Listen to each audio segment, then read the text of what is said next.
el mejor de los malos. Con su mirada penetrante, no necesitaba hablar mucho para imponerse. Los malos de Lee Van Cleef robaban el protagonismo al feo y al bueno. Nacido el 9 de enero de 1925 en Somerville, Nueva Jersey, Clarence Leroy Van Cleef. Su nombre completo era hijo de la pianista Marion Lavinia Van Fleet y el farmacéutico Clarence Leroy Van Cleef. Tras pasar por la escuela secundaria y un año en Mali con el Servicio Voluntario Internacional, se alistó en la Armada de los Estados Unidos en 1942. Durante la Segunda Guerra Mundial, recibió la Estrella de Bronce y la Medalla al Mérito por su valentía.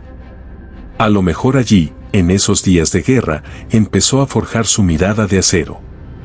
Al término del conflicto, Lee Van Cleef regresó a su ciudad natal, donde se dedicó a la música, tocando en una banda amateur.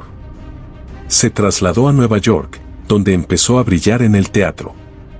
Su carrera cinematográfica despegó con su aparición en el clásico Solo ante el peligro en 1952, abriendo la película como forajido que acude a la estación de tren, en espera de la llegada de su jefe.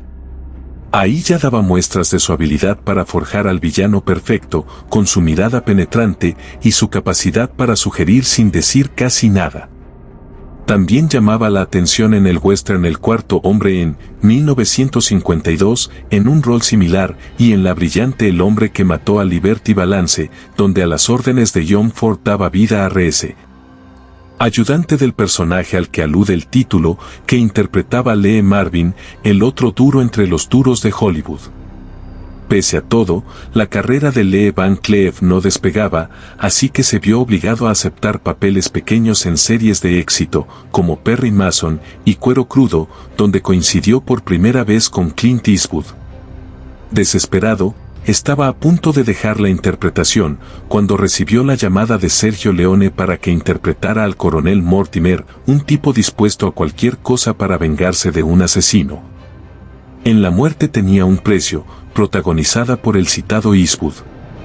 Su atuendo negro y elegante, que contrastaba con la apariencia desaliñada de los demás personajes, le dieron fama internacional. Pero su consagración le llegaría con el mismo director y el mismo actor con El bueno, el feo y el malo, donde se convertía en Sentencia, uno de los tipos con menos escrúpulos que haya pasado por la pantalla. Su atuendo negro y su mirada implacable contrastaban con la pinta más descuidada de los otros personajes, y así nació una leyenda. La famosa escena del duelo en el cementerio, donde se mide la mirada con Clint Eastwood, el bueno, y Eli Wallach, el feo, es uno de los momentos más icónicos de la historia del cine. La tensión se sentía en el aire, y Van Cleef no necesitaba decir una palabra para demostrar su superioridad. El villano me parece el más interesante. Si solo eres el tipo que se pone en medio, nadie te recordará, dijo una vez.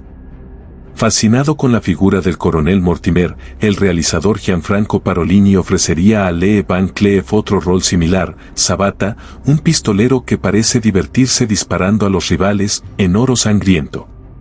Repetiría el rol en Texas, 1870. El personaje se convertiría así en un icono del spaghetti western, hasta el punto de que fue interpretado por otros actores, como Jules Briner, en Adiós, Sabata. Lee Van Cleef también mostró su lado más heroico, aunque sin perder ese toque rudo, en películas como El desafío de los siete magníficos, El hombre de Río Malo o El cóndor. En la década de los 80, incluso tuvo tiempo para trabajar con Chuck Norris en Duelo Final, donde dio vida a otro memorable villano, y con Kurt Russell en 1997.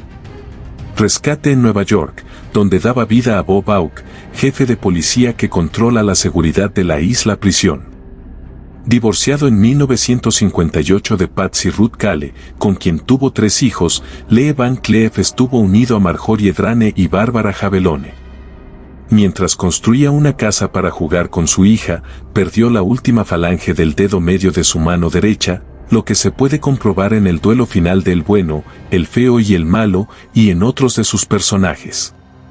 A pesar de la salud deteriorada por problemas cardíacos y cáncer, Van Cleef continuó trabajando hasta su muerte por ataque cardíaco el 16 de diciembre de 1989, a los 64 años. Fue enterrado en el cementerio Forest Lawn Memorial Park, del Valle de San Fernando, con una lápida que dice, "El mejor de los malos". Esta ha sido la historia de Lee Van Cleef. Suscríbete a mi canal para que disfrutes de más historias así. Te espero en el próximo video.